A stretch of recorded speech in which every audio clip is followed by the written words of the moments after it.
இல்லம் குடியமரும் இணையரே நீவே நலமும் வளமும் பெற்று மகிழ்வுடனே வாழ்க.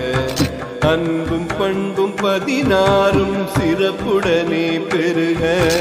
வாழையடி வாழையன ஆள் போல தழைக்க.